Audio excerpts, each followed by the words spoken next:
12 o'clock high noon. I'll call the meeting of the Housing Policy Board to order. And for the first time, notice that we're being filmed. So be nice to each other. Well, No more making faces across the. that's right. Let's see. I guess you can't see my face. Anyway, No, he's got the camera so in there. first order of business is introductions. My name is Norton Cabell. I'm the chair. Stephanie Jennings, City of Eugene staff. Isaac Judd, Hartzone, what's name? Emily Ryman, Nedco and Willamette Neighborhood Housing. Daniel Ivey, at-large member. Teresa Kennedy, City of Eugene staff. Marina Brownfield, LCOM. Darcy? Darcy Phillips, Cornerstone Community Housing. Steve Oaks, Homes for Good Housing Agency. Kristen Carley, St. Vincent de Paul. Chris Pryor, Eugene City Council. John Van Landing and Oregon Law Center. I have to leave it at 1:15. I apologize. Pat Farr, backbencher from the Lane County Board of Commissioners. Pam? You want to introduce yourself? Linda Peterson with CareWorks and Eugene-Springfield Solidarity Network. Todd Boyle, First Decile Housing. Lee Bevan, long-term care on Bedford, and also CareWorks. Nicole Fowler, City of Eugene staff. Ellen Mae Galloway, City of Eugene staff. Josh Rocco, Springfield Eugene Tenant Association. John Giacoppi, idiot. Timothy Morris, Springfield Eugene Tenant Association. Scott Smith, the citizen. Haley Campbell from Shermer Section Group. And Pat, I guess you might join us. Okay, and I'll step down if the appointed member shows up. Okay. And you are? Chris Wade, I'm a member of the Housing Policy Board. Okay, thank you all for being here. Want to get a- Oh, I thought there was one more. But anyway. So, public comment. I have two people who would like to speak to us. Josh, you're first. Yeah. You're here too. Couple random things, or not at all, actually. Springfield Eugene Tenant Association is actually holding our hotline training this afternoon, 5:30. What? Speak up. CETA, the Springfield Eugene Tenant Association, is holding our hotline training at 5:30 today, so we'll actually be live soon, which is great. I went to the Housing Opportunity Day a couple weeks ago. I got a ride with a bunch of Cornerstone people. Some of them said people call them with housing questions all the time, and that's not really what they do. And so I think it's cool. There's a lot of people excited. If anyone wants to get on our email list, you can go to our website and sign up, or I can actually get you here if you're interested in What's that. the website? It's SpringfieldEugeneTenantAssociation.com. Tenant with no S. Tenant, not tenant. Right. Tenant. Springfield Eugene Tenant Association. Okay. And that's mostly it. I've been interested in trying to write some news about housing. If anyone has any media context they want to help me with, maybe. I feel like there's a lot of just opinion pieces in the paper, and there's not any good information out there. And I go to council meetings all the time, and not so much Chris, but other counselors even say things that are not accurate, that are actually just not my opinion. They're factually inaccurate, and I think it could be helpful for someone to fact check that stuff. So if anyone wants to help me do that, also that would be cool. That's most of it. So we have a email newsletter now, and I assume that goes to the whole interested parties list. Correct. Yeah. You should be getting that. But I'm also interested in those are the people who show up and know things already. We have a lot of population who don't even know who their city councilor is, let alone that they say things that are inaccurate. Josh, I was just going to ask if you just send an email to Teresa briefly describing the hotline, we Yeah. can forward that to the That'd be HPB awesome. email list, and just to kind of get that information out there. Perfect, thank you. Okay. So to be clear, it's not up and running yet. Not yet, Okay. but it will be Training. soon. Okay, For the people no, who just will about the actually- training, and if you make that clear in your email that it's not up and running yet, that would be helpful, because I think it'll help people understand when this might be available. Yeah, I'll be providing a little bit more information a little later on. Okay. Good. Okay. So the rest of us introduced ourselves. Joe Bernie, Plain County Commissioner, following the footsteps of Pat Farr. And John, I don't, Giacobi. okay. I'll be very brief because I have absolutely no qualification to speak before any of you because I know very little about this. But to make a long story short, I was at a meeting of something relating to local government down in the very large building. Paris Hall. Yes. And there was a lot of public comment about this a construction excise tax. And I was struck by one comment which noted that there would be intentionally an offset for the first 2 years of any actual application of this tax. It would effectively be a phase in with no direct contribution to the city's coffers, so to speak. And I would strongly caution against that. I think we are currently in a housing crisis, and having such a long period of time where there is no revenue being generated, where there's nothing really coming of it, is merely just going to foster a fairly parasitic developer-city relationship that has already, I think, been causing serious housing problems. And I think it's only going to leave the door open for more attempts at bargaining, more attempts at delaying the application of the tax, more attempts at kicking the can down the road when we need to be seeing a solution that comes into effect now. Thank you. John, So John, just a note, and for everybody else to note, this decision is now over our heads. It's at the city council level. And we don't have any role in that decision, other than we can advocate just as you can. But yeah, public forum will be on the 8th before the official vote, right? Yeah. okay. Anybody else from the public want to say anything? Yeah. Todd Boyle. I just wanted to admire the problem. I don't have the solution, but if there's 40,000 people living on less than $1,000 a month, let's say that there's 10,000 of them who are definitely way below that. And so that's so many people, and the scale of the thing is so huge. I don't know what the city is going to do about this problem, but just by comparison, public housing has been coming in at 200,000, 250,000 for many of the recent units, and that would be 4 units per $1 million. So that we're talking about billions of dollars worth of housing if we just go with that public housing route. So we have to really consider more alternatives like the rest of the country, like trailer parks, all these kind of things. So just another pitch for how huge this problem is. And also it has to be new housing units. There's no used housing units. In fact, the used housing units are going down in number. And so what you need is tens of thousands of new housing units costing less than $50,000 per unit. New ones. Thank you. Okay. There is a problem. Minutes approval, I read the minutes, and I saw there's a couple of typos, which I'm not going to bother with. John, you have anything? I do. Okay. Page 3. This is somewhat significant, where it says, Mr. Wigg celebrated the passage of Senate Bill 608. It was signed by the governor on February 28th, and it was immediately effective. And so there are already landlords who were worried about that and were trying to get ahead of the game, and they can't. So the effective date is important. We don't want to mislead anybody. On page 4, at the bottom line, she was pleased to hear about the annexation of county streets from Councilor Pryor. The minutes indicated earlier that it was Commissioner Farr that said that. Yeah. And then on page 8, the paragraph that starts with Mr. Wigg said moving forward above the legislative agenda.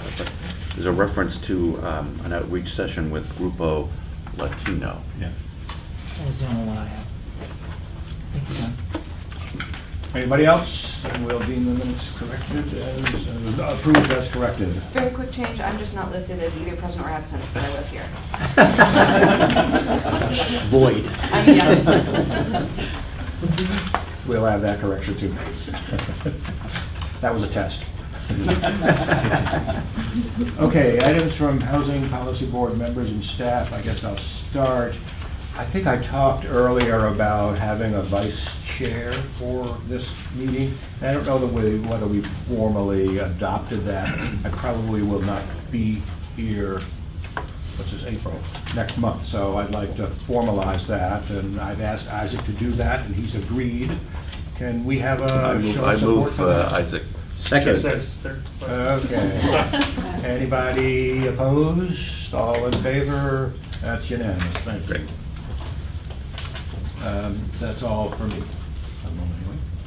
I have nothing other than to share that the city of Springfield is having a fundraiser for the various programs it supports for the Egan Warming Center and for parking lots for people to stay April 26th in the Springfield City Hall, and everyone is invited. And I'm proud to say that Lane County is sponsoring a table. Right. A couple of things that, I'm going to say the legislative stuff till we get to that in the agenda, but looking at the minutes last month, when I was not there, and I was accurately described as not being there, Todd raised the issue about allowing property owners to charge if they hosted somebody on their property. That ordinance was actually adopted.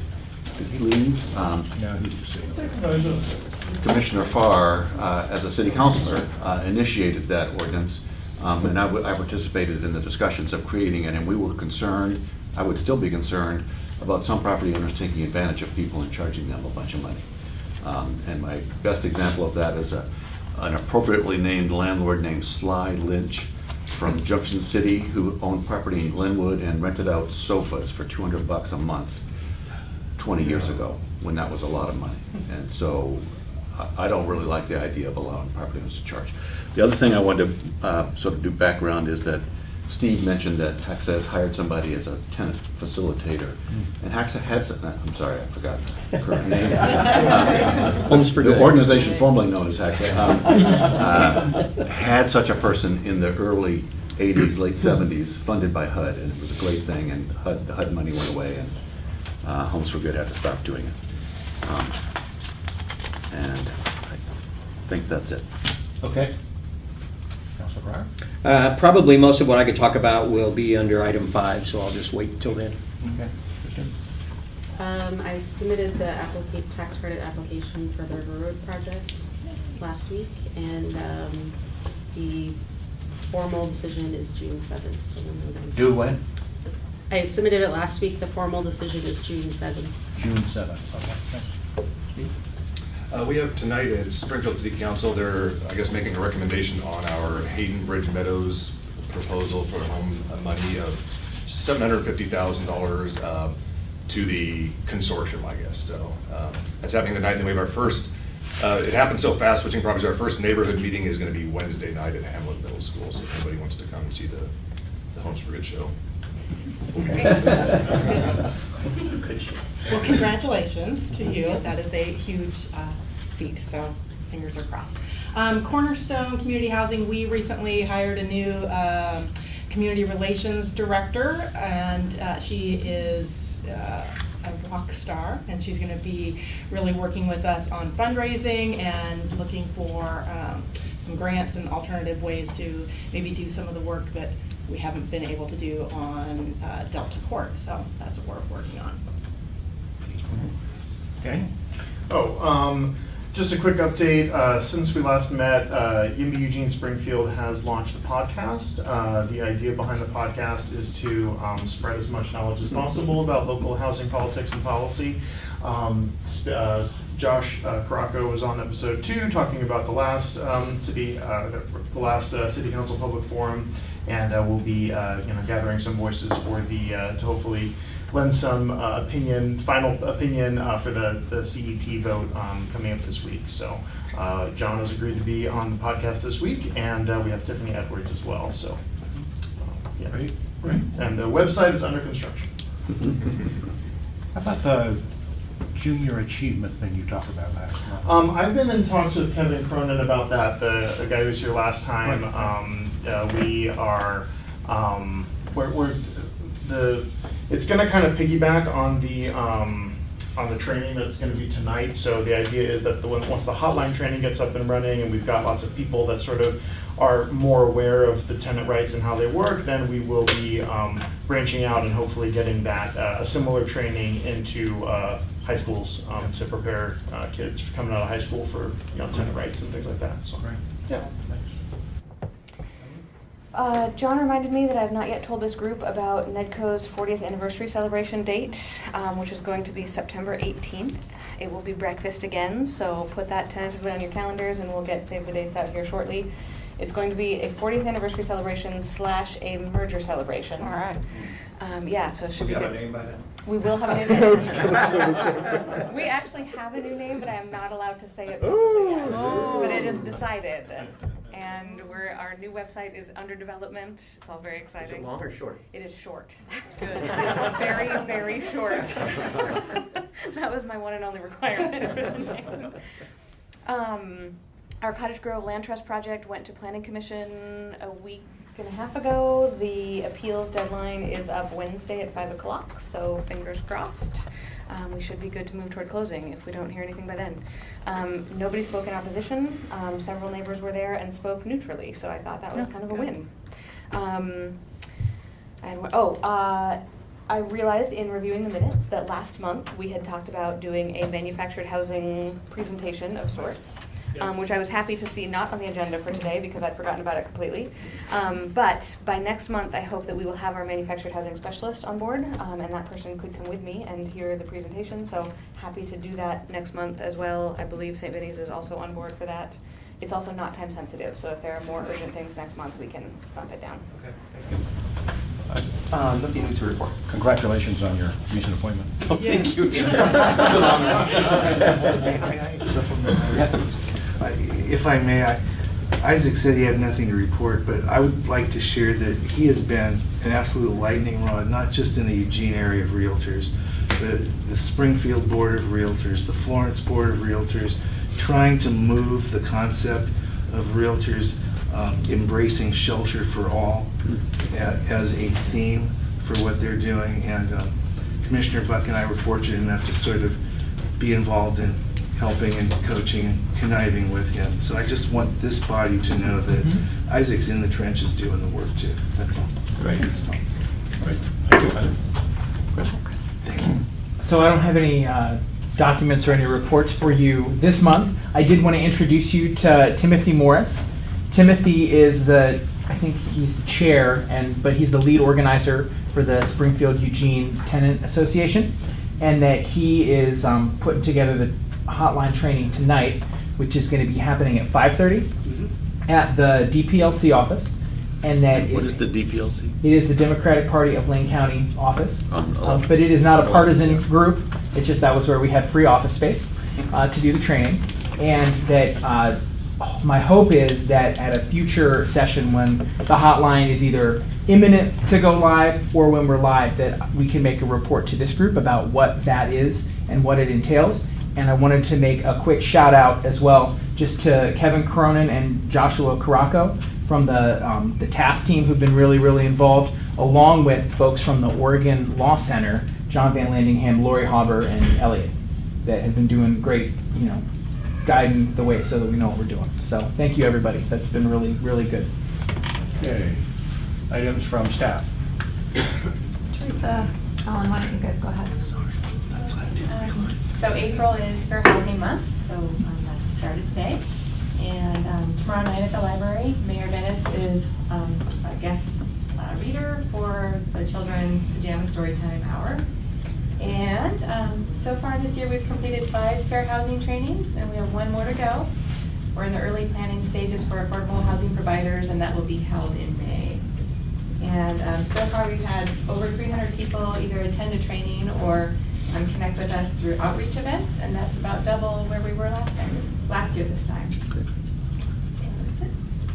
I was just going to add, so typically we do do some kind of proclamation for Fair Housing Month, and so I think what we've talked about doing is asking if Mayor Venice would do that again, and then also to include a little news story on the fair housing outreach work that we've been doing, just to kind of try to continue to highlight that. And I think many of you know from last month's discussion about renter protections, we are still seeing quite a few issues of discrimination and perceived discrimination in the community. And so this is just a good opportunity to try to highlight these issues. Anybody else on staff? Ellen? Oh, Ellen, sorry. I'll just say something about the home RFP, the housing RFP that is almost complete for the 2018 round. As Steve mentioned, Homes for Good had found a alternate property for their Springfield proposal and had asked the Home Consortium Governing Board to delay decision on their original proposal. So that proposal went to the evaluation committee on March 12th, and the evaluation committee did decide that it met all expectations and it did receive a high score. And so that's why it's going to Springfield City Council tonight. And the Home Consortium Governing Board will make their final decision on that home funding on April 16th. And that should conclude the 2018 RFP process. And I'll talk a little bit about the home allocation later in the agenda. Okay, thanks. Nicole, did you want to add anything? The only thing I would add that I'm working on housing-wise is Cupola Terrace is underway, as everybody knows, from looking driving past the building. And I'm also working with St. Vincent de Paul to help preserve Santa Clara Place, which is a 16-unit project. I have lots of other items. Yes, go ahead. No, I was going to, you can mention the sponsors. Oh, go ahead. Go ahead. Sponsors has a groundbreaking celebration for our tiny homes project on Friday at noon. 355 Iowa Street. That's right behind the sponsors. Great. Stephanie? Do you want to go on to the next item? Well, I do want to, at some point I want to talk further about task team 2, but I think we'll do that under the last item. Yes. Yeah. So nothing else from staff? Nope. Okay, moving on to council activity update. Is that you? Yes. Okay. And Councilor Pryor, of course. Yeah. So I just wanted to kind of give a brief recap. There's a lot of different pieces of work that are being discussed at council. So last month at Housing Policy Board, this group got a preview of the presentation that I gave to council on renter protections. And so just to briefly remind folks, this was a survey that the task team developed working with Teresa. We had, between the survey and the focus groups, we had 850 responses to the survey. Very extensive responses. In many cases, people provided lots and lots of comments about their living situations and experiences. And so I worked to try to consolidate all of that and share that in 15 minutes to City Council. We had a really good discussion about the different issues. And I think council is quite interested in seeing more recommendations. So as we kind of get to the discussion about the HPB work plan, this is definitely something that Yes. we should be focusing on as part of that. And I just want to ask Councilor Pryor if you wanted to add anything. No, on that one, I think you covered that one pretty well. Yeah. Okay, great. Okay. So items that are coming up on the council agenda. So on the 8th of April, council will be considering action on the construction excise tax. And so I would say, really, I think at this point in time, council is kind of a little bit weighing whether or not to keep it at a 0.5 or to take it up to 1% in the third year. And then I did not see any sort of other sort of major pieces or questions that have come out thus far. Regarding the CET. Regarding the CET, I mean, that seems to Pretty be, much down to the that seems to be the kind of main issue. I will share, when council takes action, there will be some administrative rules that deal with some of the details about collections. And so definitely, there are some folks in the developer community that are asking, how will this work when I come to the counter? Those things will be handled through an administrative rulemaking process. When it's collected. Yes, and so, so that is something that there is a process, and there will be ways for people to provide input on that. But we can't start that process until council takes action. Any questions about that? So how long will that take? If council approves the CET this week, when is it likely to go into effect? So it would. Or is there a date in? Yes. Effective date? There is an effective date in the proposed ordinance, which is July 1st. Oh, pretty quick. Okay. Yeah. Okay. Good.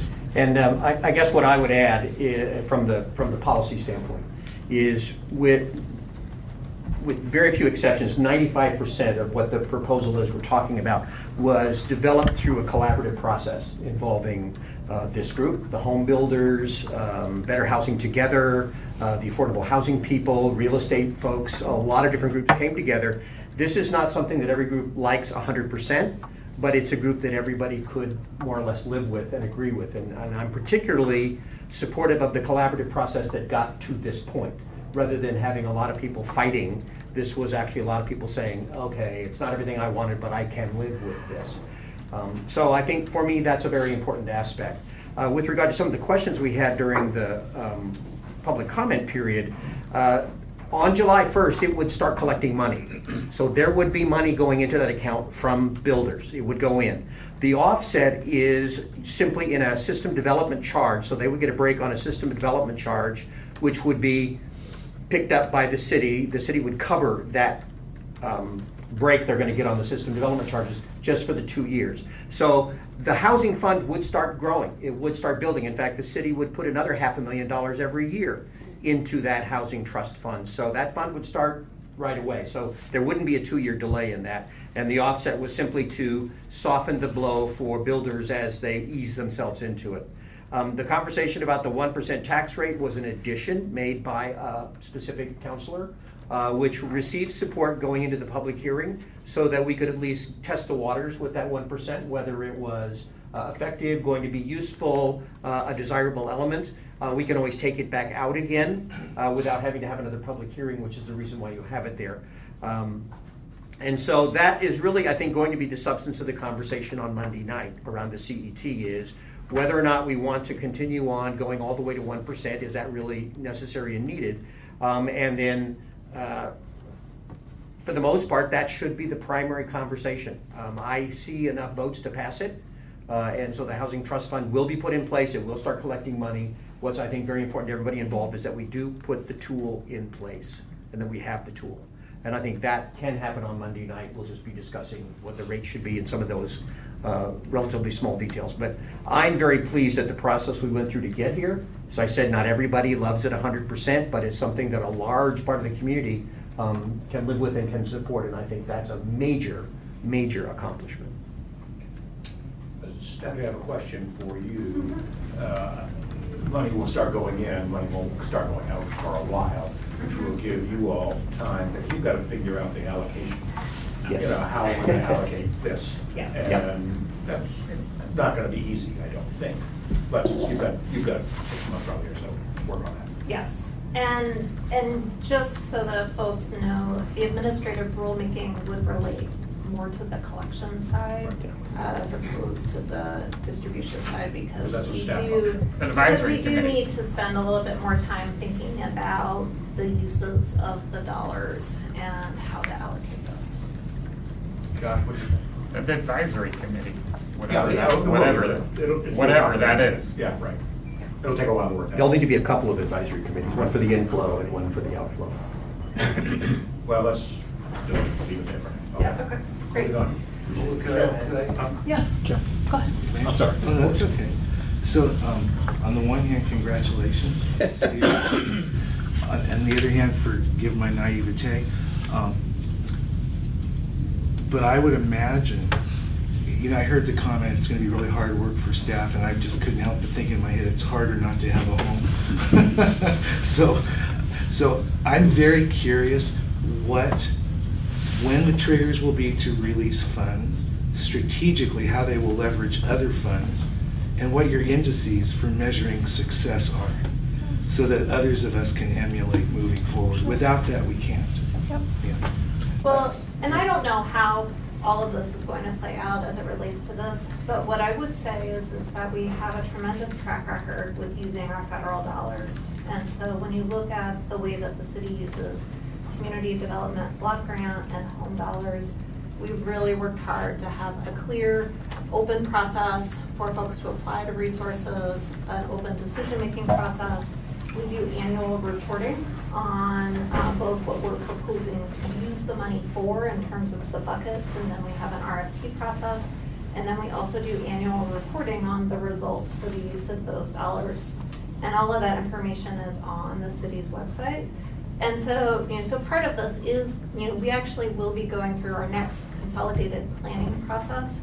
And this is really the process by which council sets the 5-year goals for affordable housing and human services. Using for the federal funds, it's a good opportunity to think also about how do we want to set goals for the use of additional resources as well. And I would think that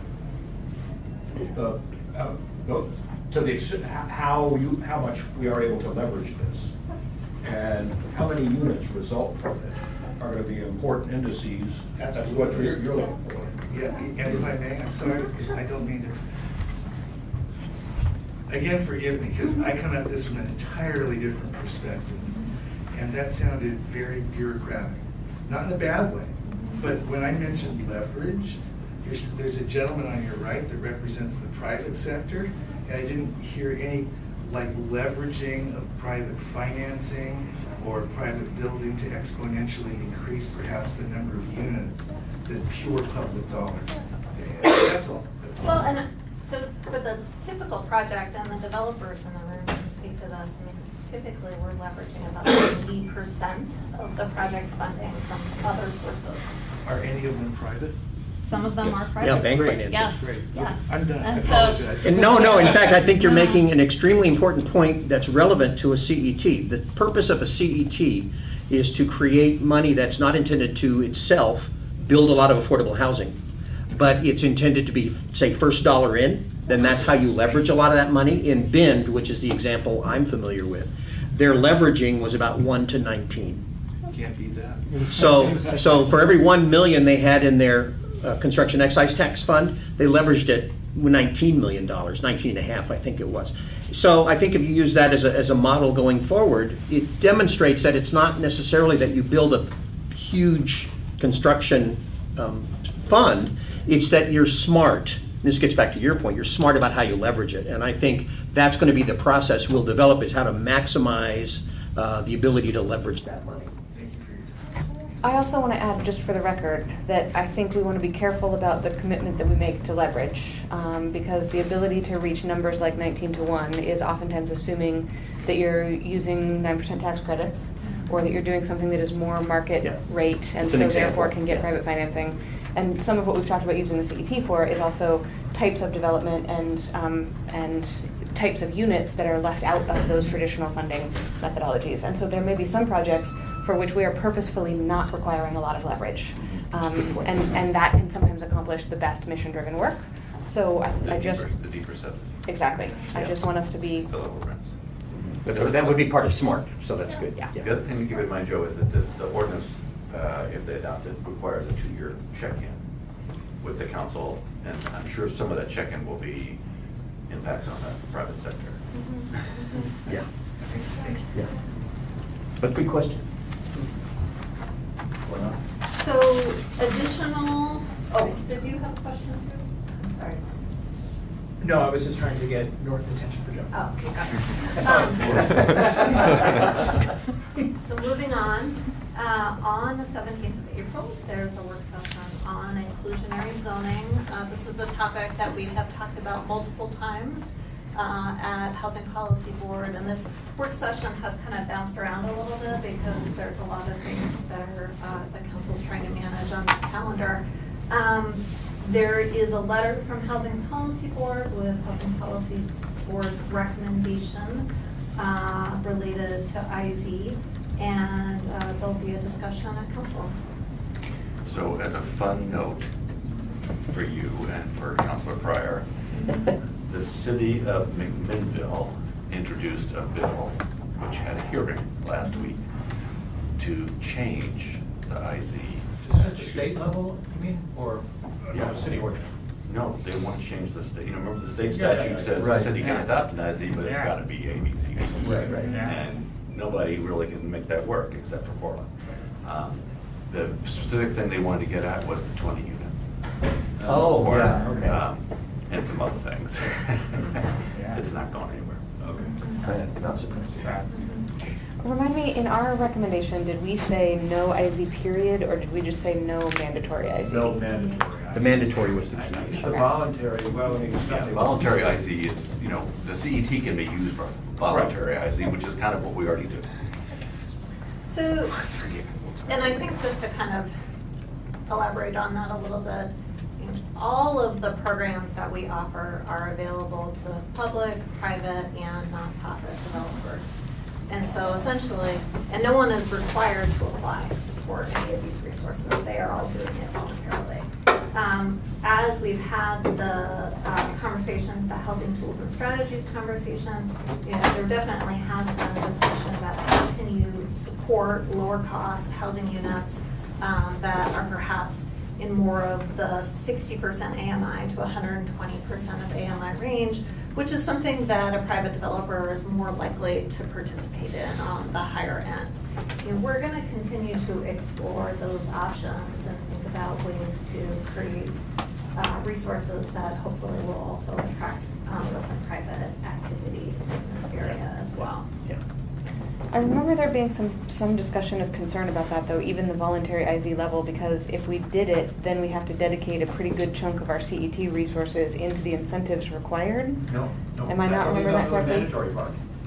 That's only mandatory. So if it's voluntary, that doesn't We apply? can design it however we choose. It doesn't trigger any, voluntary IZ does not trigger any of the requirements in the state legislation around dedicating a certain portion of the CET to IZ incentives. Okay, thank you.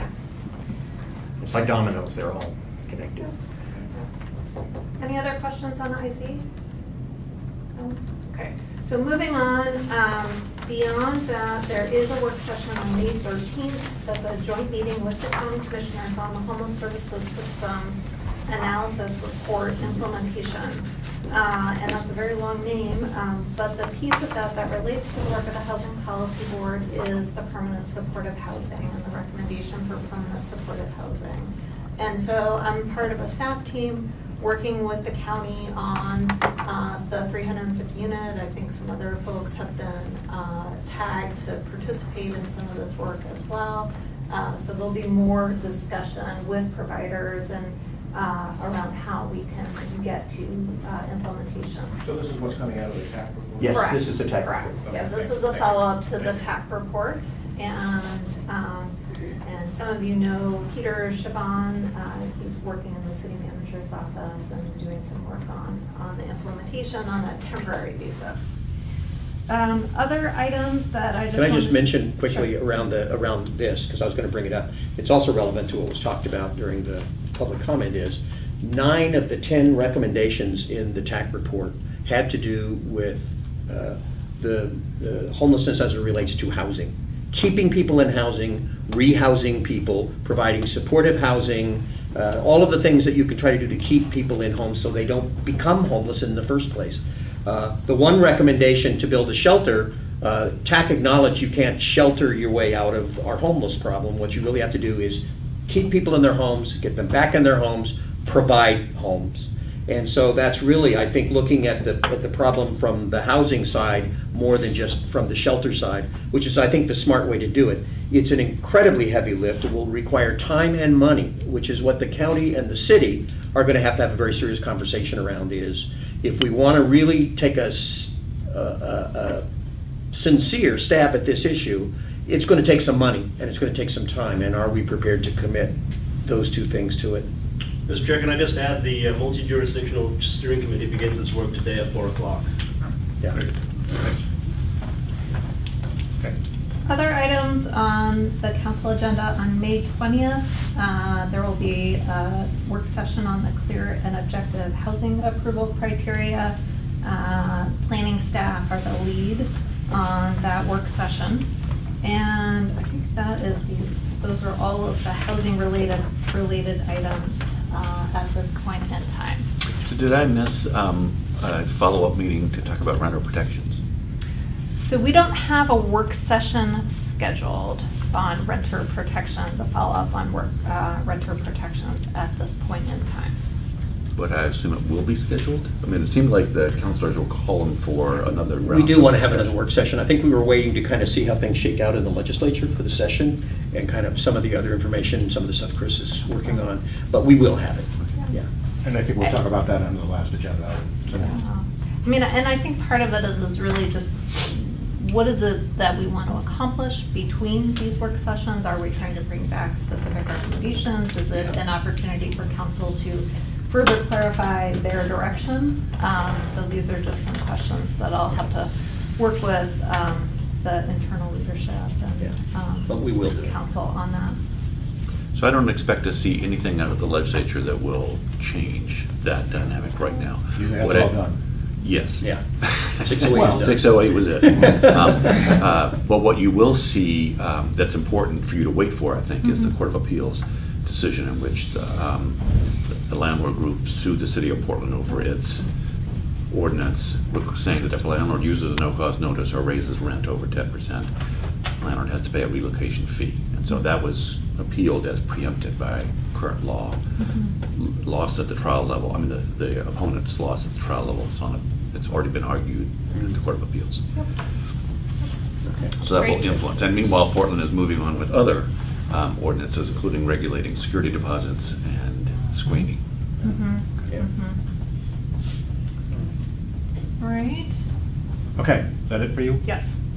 So next on the agenda is legislative agenda update. This is you two, I assume, who wants to start? Well, you go ahead. So this is do or die week. The legislature has self-imposed deadlines. It's almost impossible to change those deadlines. A bill must have a hearing, a work session, and a committee vote by April the 9th. And not every committee meets every day. So, for example, the Senate Housing Committee meets on April 1st this afternoon, and April 8th, and that's it. So, so people are frantic because a bunch of bills are going to die at this point. The only committees that don't have that deadline are rules, and the leadership controls what bills go to rules. You can have a bill sent to rules to park it and wait, or revenue. And for example, there was a discussion last month about 3349, which is the mortgage interest deduction change.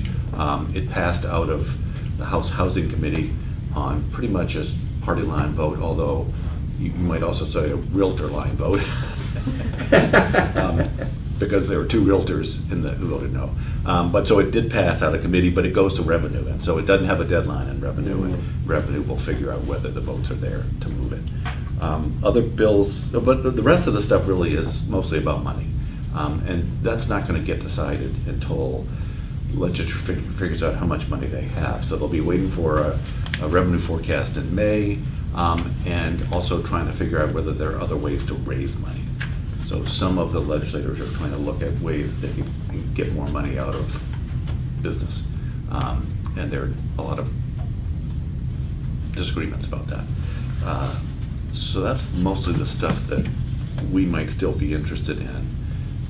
The Manufactured Housing Coalition bill, which is a big deal, has its work session this afternoon, so it should meet the deadline. Other bills of interest. The sunset on the property tax exemption that the city of Eugene uses, 307-515, That's in revenue, so it doesn't have a deadline. And the way revenue likes to approach these things, and the chair of revenue is our Nancy Nathanson. Revenue typically packages all the property tax things. And the one bill that addresses that sunset is House Bill 2130. It's a little hard to figure out what they're doing because last week I went to Salem for a work session in which they only discussed a small part of 2130, which had to do with the property tax exemption for food processors. So it was kind of a wasted day. But eventually they'll get to 2130, the part of the property tax exemption, and I don't think there's any question that they'll move it. The only thing is that there was some implication that Nancy and some of the other committee members wanted to make sure that the cities really did use 307-515. There are others that do. And also, every now and then, legislators get the idea that there are too many property tax exemptions and we all ought to get them together and reduce the number, but that never happens. The other bill I wanted to mention is 2916. It's the Transitional Housing Accommodations, otherwise known as Urban Campground Bill, and that moved out of House Committee last week too. That would increase the number of campgrounds that a city may allow, and would make it clear that it doesn't have to just be yurts. It can be huts and tents. So that's Dan Bryant's deal. Yeah. That's it. So I think the one other addition, and I was trying to look up the bill number, there was an interesting issue that came up with a senior exemption that is kind of built into the Department of Revenue's budget. And so there are a couple of projects in Eugene that actually use the senior exemption. And it's interesting, I wasn't actually aware of this exemption until this came up and this list came up. But there is some concern about getting rid of this exemption, and because what actually happens now is that DOR backfills the lost revenue through this exemption process. It's not a local option, so the It's city not. doesn't approve or deny it, and it's limited to senior housing. Olive Plaza is the obvious example. There's another one that I didn't recognize. Kingsley in Court. Lake County. Whose is that? It's not, it's private. Sector. Yeah. And so the way it came up was that suddenly in the Department of Revenue's budget presentation before Ways and Means, they proposed to save some money by stopping backfilling with no notice to the local governments that were where these projects were. So people are screaming about fairness. Right. I think they'll back off. Yeah. So the nexus, of course, is if they do end this exemption, then these property owners will probably come to the city and ask us to forego local revenue in order to continue their exemption. And so this is definitely something that we wanted to sort of call to folks' attention. Rob Crash is working on it, and Allison McIntosh, and so that's just something that I wanted to let folks know about. Emily, is there anything you want to add to a lot of testimony? I don't think so. I think everything that has been on our priority list has moved out of committee, so we're feeling good about things. 608 is done. Is it done? Oh, no, sorry, not 608. 8, SB 8, this afternoon. That's up this afternoon. Yeah, it's the last one but I imagine it's going to move. That's an appeal issue on affordable housing developments. What is the status of the bill that's you can, I guess, expands the uses in R1 or single family? 2001 use? And Is I that think the speaker and interested parties like the realtors and cities are negotiating every minute. There's a possible work session on Wednesday. And the last thing I was just going to mention is that there are many folks in this room or your organizations participated in Housing Opportunity Day, and so there were a number of residents from this area that got to participate in the legislative process, and so I think that was definitely a success again this year. Okay, we're done with that? Then CDBG and home? Yes. Ellen? Was that Ellen? Or is that you? Ellen can talk about home, and we do have just a sheet that you all have that has the proposed allocations. I would say that this is all an estimate at this point in time because HUD has not released our grant amounts. But in order to move through the process and get our action plan submitted and hopefully get our money as close to July 1st as possible, we know that the amount for CDBG remained flat overall, and then that home decreased 8%. So that's how we ended up with the estimated numbers. Ellen, do you want to talk about home first, and then I'll talk about CDBG? Sure. As I reported last month, the process for the home allocation is mostly set out in the agreement that Eugene has with Springfield as part of our home consortium. So the home funds are allocated in the form of percentages. So 10% is for administrative expenses. 5% is used for community housing development organizations and their operating support. And we have 3 CHODO organizations, including St. Vincent de Paul, Cornerstone Community Housing, and NEDCO.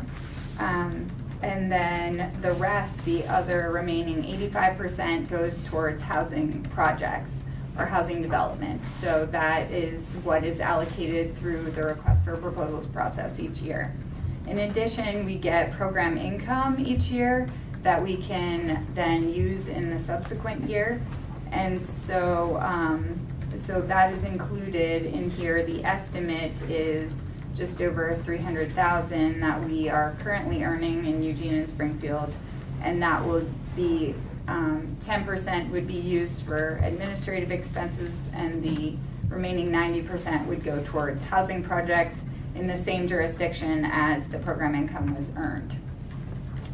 So regardless of whether we get slightly more money or slightly less money in new entitlement funds and also in program income by the end of the year, we will adjust it based on those percentages. So March 12th, the Home Consortium Governing Board approved this draft allocation. We're in the public comment period now, and they will vote on the final allocation on April 16th.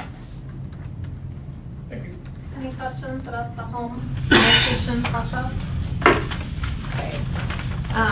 Moving on to the CDBG process, and so City of Eugene and City of Springfield have separate allocation processes for use of CDBG funds.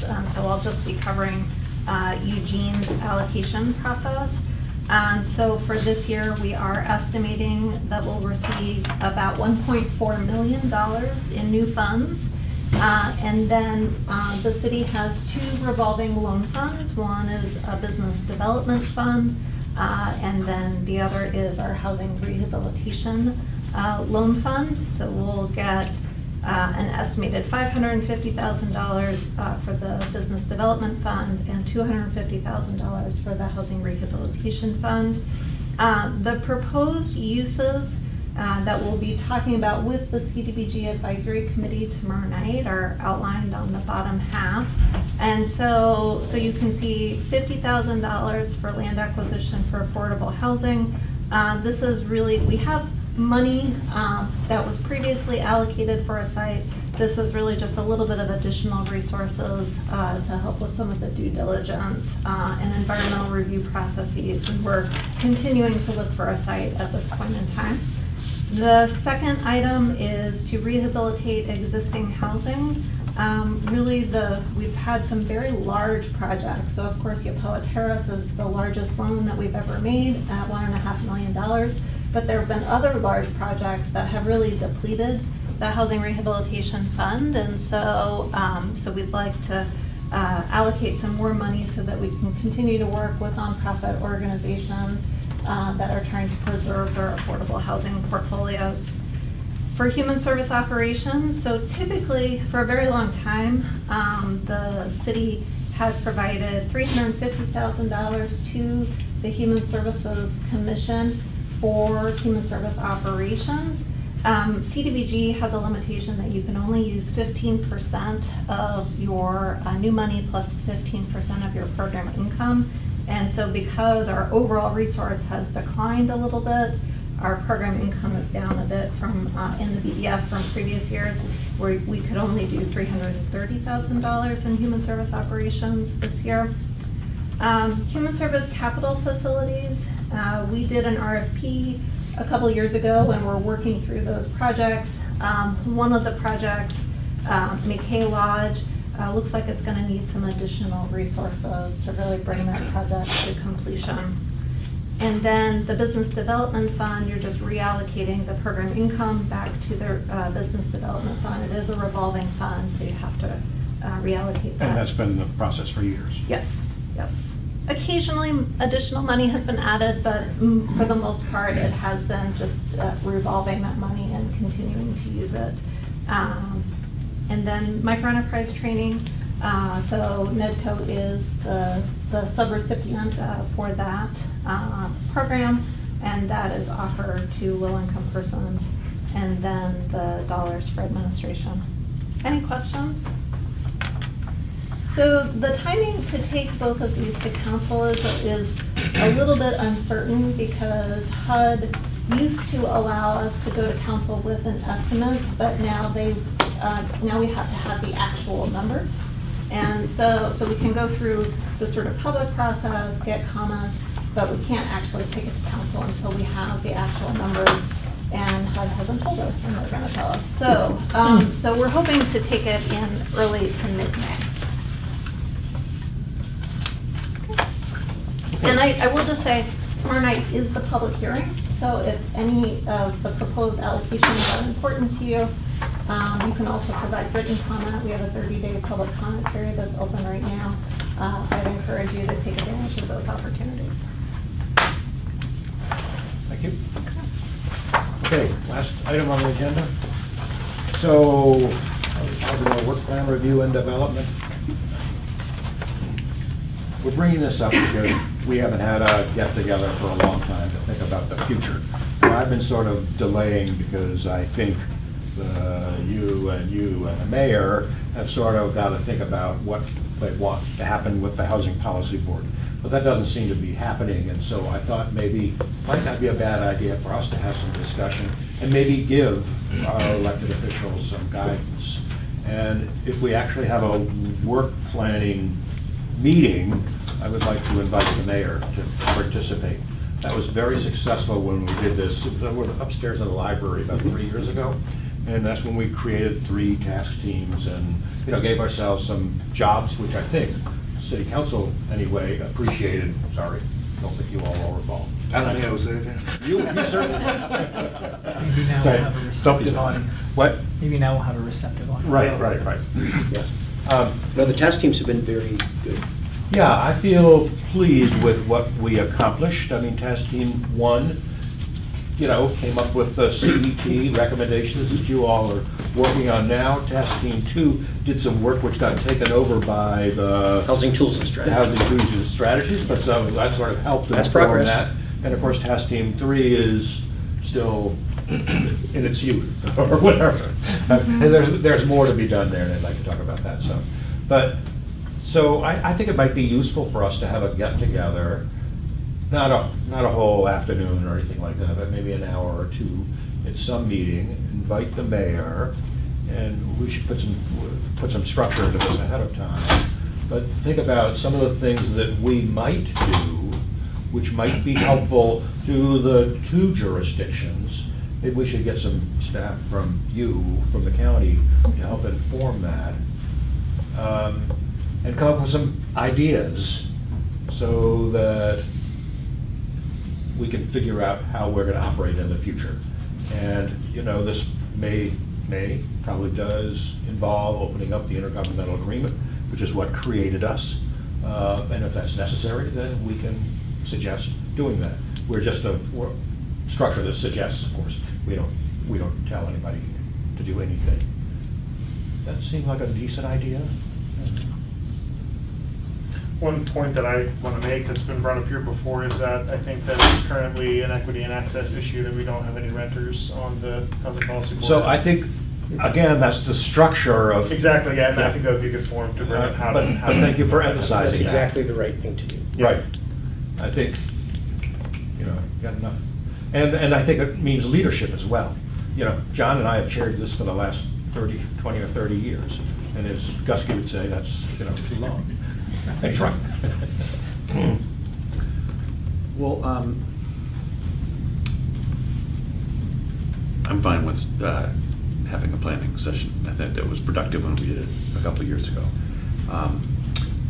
What I'm not clear on is how that would relate to what council does with the CET revenue, and whether that is an initial first step that we need to see how that's going, whether that would influence what we might recommend that we do. Just wondering. Yeah, in fact, I've had conversations with a number of folks, including the mayor, around that. Where might that work be done? And I've heard persuasive arguments that somehow the Housing Policy Board be the steering group for that. I've also heard persuasive arguments that you create a group with the certified smart people on it who could make that work really well. And maybe the Housing Policy Board could, you know, be aware of what that group is doing and maybe even work with them.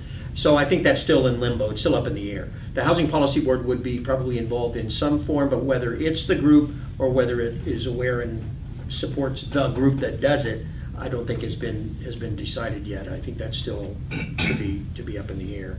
But I think you get at the deeper question was, what is our role? And I know about 3 years ago when we moved the home funds, it became a real debate for us. What is our purpose now?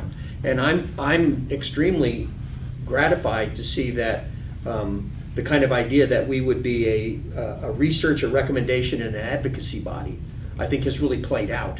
I think the task teams are a demonstration of how that can work. I think the city council does, even if they don't always take the recommendations. I think they do listen to what this body and its task groups say.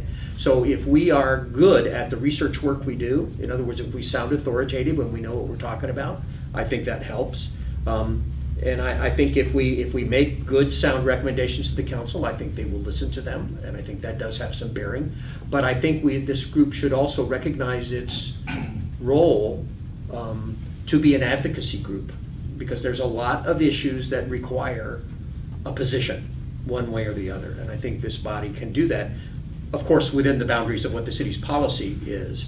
But nevertheless, I think it can do all three of those and be very effective at doing all three of those. So with the CET, we advocated, we made a Exactly. recommendation. And I think that was great. Knowingly being new, and I apologize. You're not going to be able to say that much longer. Well, I don't say it in life generally. I just wanted to say, I'm just receiving several things. One, mixed messages about wanting this to be multi-jurisdictional and always talking about how Eugene, let's invite the mayor of Eugene. So as it relates to that, and I'm not just saying this because he's in the room, but Commissioner Farr at our Board of Commissioner meetings, as you all probably know, has both a history of being literally an advocate, as you're talking about. So I would request whatever occurs, it includes him as well as your new member. Good point. Sure. And I would request that you allow me to see if I can't find some ears from the Springfield City Council that would like to participate, whether it's the mayor or not, but I would start there. And all smirking aside, I think there would be some interest. And in fact, if you could bring them back into the fold, you'd get a gold star. I appreciate that, but with all due respect, there's a fold over there too. And people are working on things over there too. And so it's just a matter of, if this group wants to have advocacy tentacles out to the widest possible audience, all I'm suggesting is that as you figure out a time and place, we look at bringing some people in that in fact can assist with doing that. I think that's fine. Sure. So, as someone who has staffed this group for 14 years, I've seen sort of ways in which it's worked well and ways in which it's been a little bit harder. And I think it works well when the elected bodies are somewhat clear about how they want this body to help them. So it might be useful in this conversation, rather than having one big conversation about housing, is maybe sort of break it out and have a conversation about Eugene, conversation about Lane County, and if Springfield participates, a conversation about Springfield, because they're different elected bodies, they want and need different things. And then you can also, from that, kind of lift up and see, well, what are the things that cut across? But sometimes it's hard to talk about all of them at the same time. And then I think, part of this too is the intergovernmental agreement. It's definitely something that it's agreement between the county and the city, and there could be changes made to that. I will just say, part of the shift that we made for years and years, the affordable housing providers were in the room but not at the table. And the shift away from doing the home allocation, because they're often recipients of those dollars, they can't be at the decision-making table. By shifting that allocation role away from HPB, I think it's been much more effective to have the housing providers at the table. We're still bringing those processes. We still want comments from this group and want comments from the providers on how to make those processes work well, but just taking them out of the decision-making process, so there's not a conflict there. So Councilor Pryor is pretty good about articulating what he sees our role to be vis-a-vis the city of Eugene. Right. And I think we all sort of understand that and support that. We don't have, of course, any of that from the county, because the county has been absent more often than present. And so perhaps it takes more conversation with the county to see, to get an idea from them, I point to both of you like that, how we could play a role. Pat? Let's not forget we have a Poverty and Homelessness Board, which is multi-jurisdictional. Right. Mayor's on it, I'm on it, Springfield City Council is on it. Also renters, providers, that's a good clearinghouse for many of the discussions that need to happen at the multi-jurisdictional level. It's not intergovernmental, it's funded strictly by Lane County, it reports to the Human Services Commission, but we're all there at the table, at the same table. Well, so I think it would be helpful for us to understand how we should and should not intersect with the Poverty and Homelessness Board. And I don't have a clear idea. We're next to each other, but we don't overlap. Yeah, our role is with permanent housing. And theirs is not, but there's areas of overlap. There's overlap. And especially with the discussion about permanent supportive housing, Yeah. we don't really talk Jacob about that. Fox is on the board, and we do, permanent supportive housing is our main function. The line is blurry. So just logistically, I would suggest maybe sometime in June, we have extended our HPD meeting. This is a public session, but what we've done in the past is we've kind of had some flip charts where people in small groups are brainstorming ideas, and then we have kind of a review and a discussion of those ideas. And so it seems like, we could have, the topics could be, what is the HPB structure? How might we think about changing that for the future? Thinking about priorities for City of Eugene. Maybe another one could be priorities for Lane County and how that could come together. They seem like two discrete sort of subjects, don't they? Maybe we should have a meeting to talk about us, and then a meeting to talk about what could we do. And probably the latter should be after the former. Wait, I'm sorry, say that again, I'm not sure. So maybe we should have a meeting meeting which focuses on the structure of the Housing Policy Board. It seems like it might be better to figure out what we want to do, and then what structure can accomplish that. I'm just not sure how you really disconnect the two. Okay. And I think, for me, it would be really helpful to have some guidance from the City Council and from the County Commission going into that meeting. So maybe we should have a discussion about what are some of the things that we might do, and then see where that takes us in terms of structure, which would certainly take more input from the jurisdictions. Is it better if we present something to the commission and the council to respond to than to ask them to inform the retreat? I mean, Chris would know this better than the rest of us, but my sense is that the council, and I assume the commission, do not speak with one voice. So if you ask the city council what they thought, you'd get 8 answers, or 7. I don't know about the commission, but. The model that tends to work most frequently is you bring us a work plan, and we look it over and then we approve it. So to your point, I mean, a typical strategic planning model starts off with the goal, what do you want to accomplish, and then what's the process you need to do it. So I would support that. But I think you can formulate that into a work plan in whatever form that looks like and bring it to the city council, and they'll give you feedback on that. That would be a pretty efficient way to do it, I guess. Well, when we develop the work groups, do we get city council feedback on whether or not we should do that, or do we just kind of decide to do it? No, Lucy was here and he was here. Oh, well, okay, I see what you're saying. Other than, Okay. yeah, you got suggestions from us, but it didn't take any formal approval from the Got it. council. Okay. We just did it. But we sort of heard buy-in from. But they're only buying in for themselves. Right. Exactly, yeah. And what we're counting on is that they're good prognosticators of what the majority of the council would do. So pick people It's who guesswork. agree with us.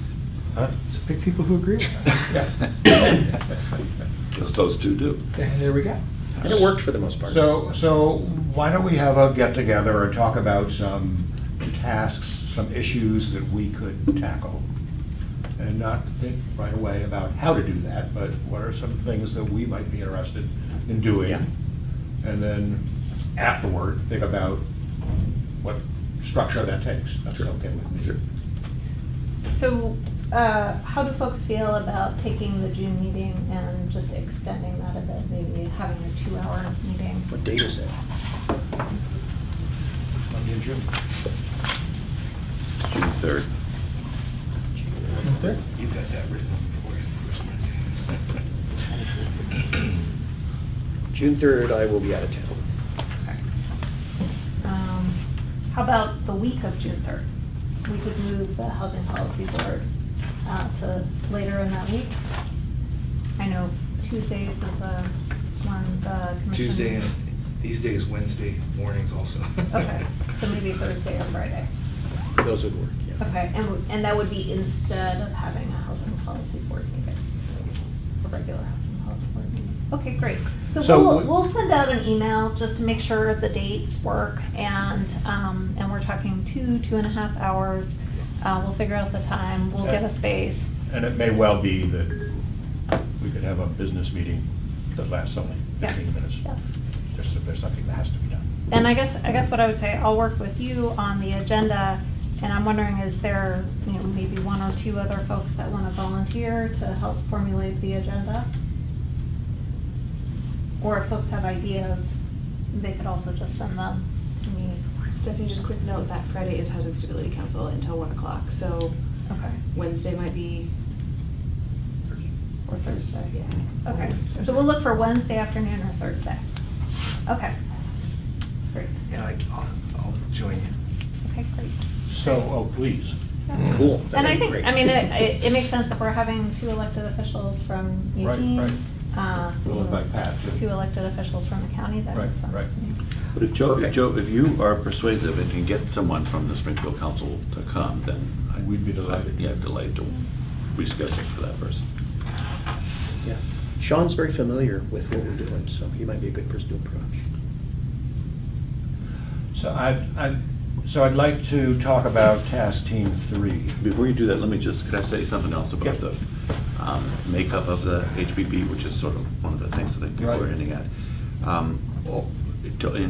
Chris was appointed as a tenant representative. And then he had the call to buy a house. I know. That's what that. Yeah. Next time that You're in should be the a foreclosure requirement. advisory business. How can we foreclose on him? Oh, Maybe man. attend again. Let me work on that. I'll get back to you.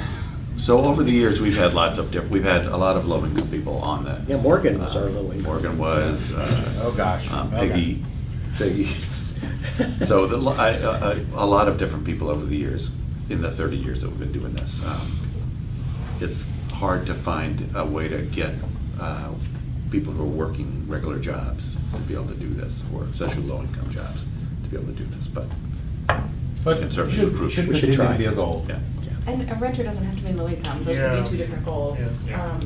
Yeah, that's true. We also should try to not have the one token renter who then is at risk of Right. becoming a homeowner if we had Right. several At representatives. risk. Then we don't- But let's That's a not- fair point. Let's not focus on structure at the moment. I mean, I think that will spill out of, perhaps that will be informed by what it is we would like to accomplish. That's a good point on an absolute level. Although honestly, you don't want a renter, you want someone that's representing a large group of renters, an association. And you don't just divide the world that way. There's other ways also to slice it that I think could inform what we're doing. And I wanted to share one other thing, and I just absolutely agree with Emily. Yes, you have to propose something to anybody, elected or not, or else it's a vacuum. And else nothing gets, or else nothing gets done. I just wanted to get back to you. We do better when we have specifics. So I'm not sure I want to wait until June to have the task team 3 continue. You have to leave, I know. Remind me, I always get the numbers This is, confused. I'm sorry, this is the tenant protection. Tenant protection. And they had a presentation at city council of just some ideas, and, city council did say, are there be any recommendations? And we aren't there, we haven't been there.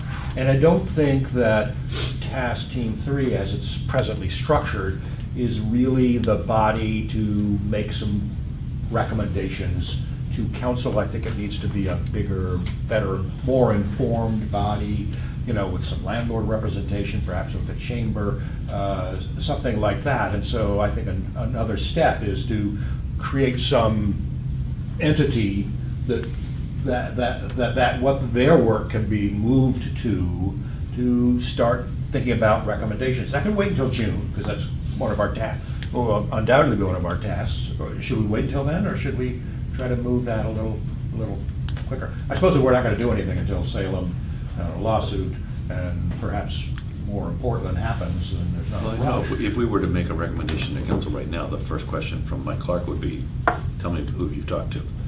Show me that you've been out and communicating with landlords. I know, we've got to do that. So why not start?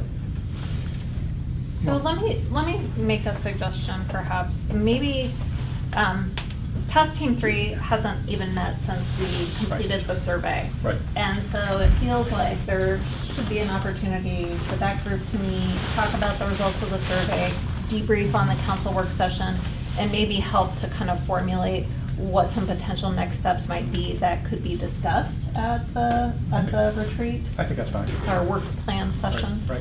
How does that sound to folks? I like that idea. Okay. Okay. So why don't we We'll schedule a meeting. We will schedule that, and Yeah, then, yeah.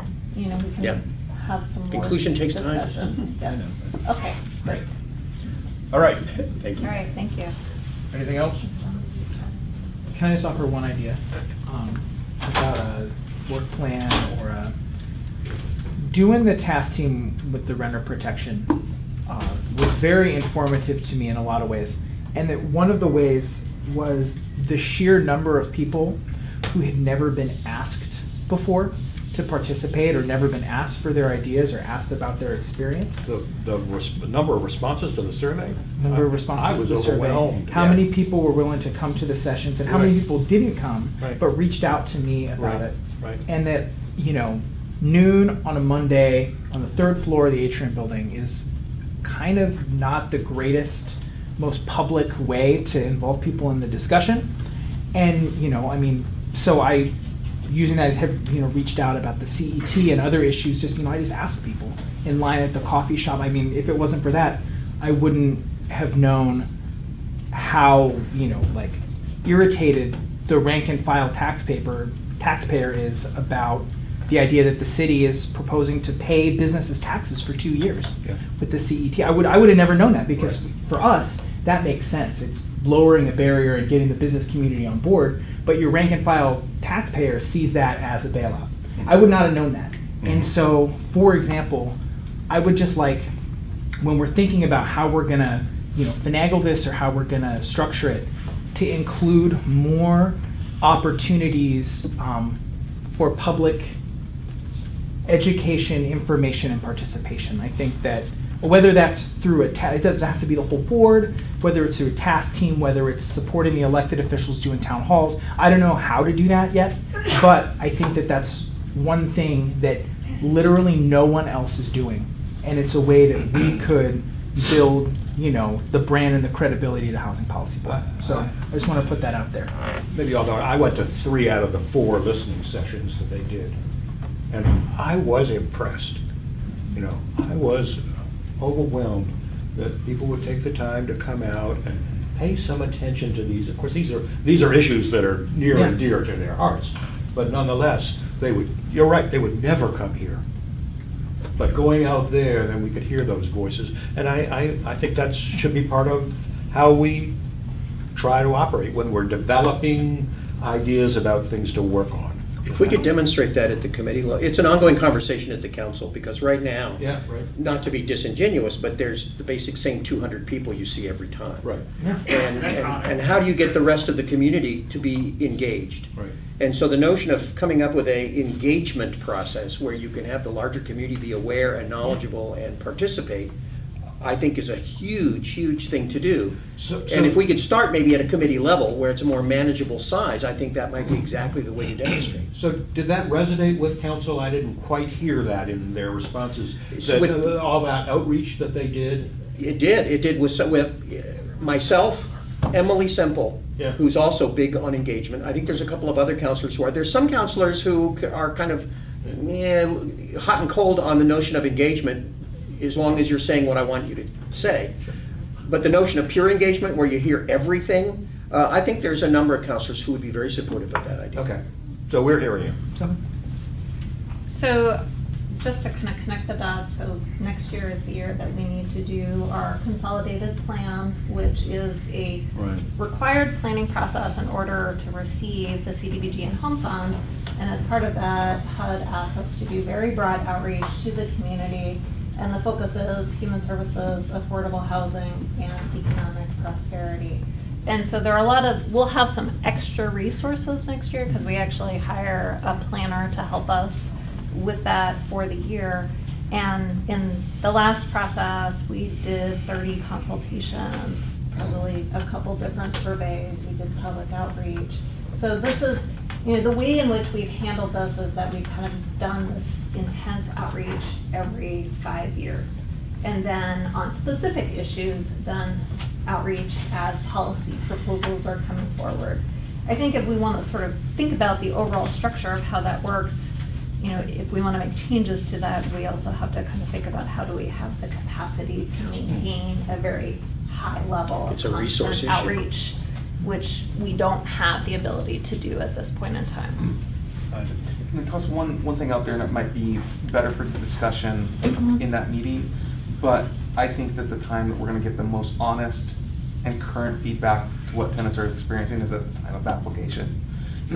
So at the time of application, when they're filling out, everything, if we provided a resource of here's a, like the one app or whatever, for applications for tenants, if we had a survey, an optional survey for tenants to opt in every single time, we're going to know exactly what's happening, and I don't know whether that's... So that's just on this issue, tenant protection. But you also would be pulling in emails, and if they want to stay in communication, and you can hit them up every year, those same people. I think that might be a way that we don't have to reintroduce ourselves to them every time. And it depends on the question you ask, right? Like, if I went out and asked 100 people, would you like to have input on the consolidated plan? Maybe 2 people would say yes. But if I go to 100 people and say, have you ever been screwed over by your landlord? 100 people are going to answer that question. And that's how we coached our folks who were helping to put on these town halls. Like, you got that, not that specific question, right? Like that's my question. But hit people with a question that relates to them. Are you paying too much money on rent? Do you have mold in your apartment? Like that, those questions are questions that people have an answer to. Whereas the consolidated plan is like, that's 100 yards away.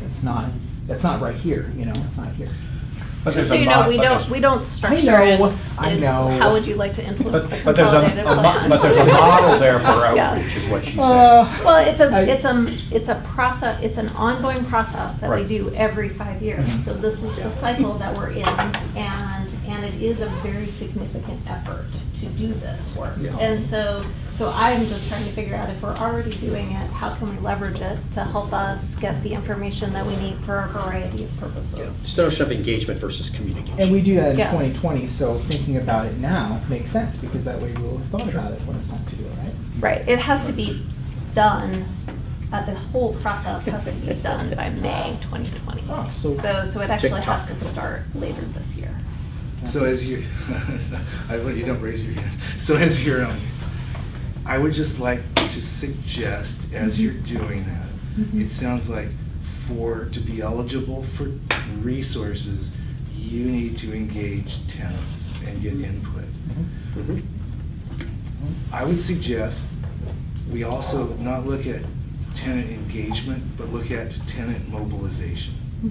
And I would suggest, and I think this gets closer to what Isaac was saying, that when tenants speak for themselves, and we have 3 developers and owners of housing that, I mean, I don't know if you have tenant organizations, I don't know how tenants organize to provide input, but it would seem to me if we think about that in addition to receiving input, I think that would benefit everybody and make a plan probably stand out with the feds in terms of worthy of resources. And I'm hoping that the Springfield Eugene Tenant Singular Association Yeah, is you're going to be, involved in that, aren't you? is going to be able to help mobilize that. Yeah, okay, I'm done, I'm sorry, I'm talking too much. No, not at all. But it's a concept, it kind of flips it a little bit. Yeah. Are we done? So, one Yeah. last item. No. Just to follow up on the offer to discuss manufactured housing at the next meeting. Is that something that you all would like to do, or would you like to? I want to check Terry's calendar, so I'll Okay. email you later. Okay, all right, so why don't we'll So email it's a me, maybe. and we can think about potentially doing that. If not, we can put it later. Okay, great. Okay, thank you all. We are adjourned. Thank you, good meeting.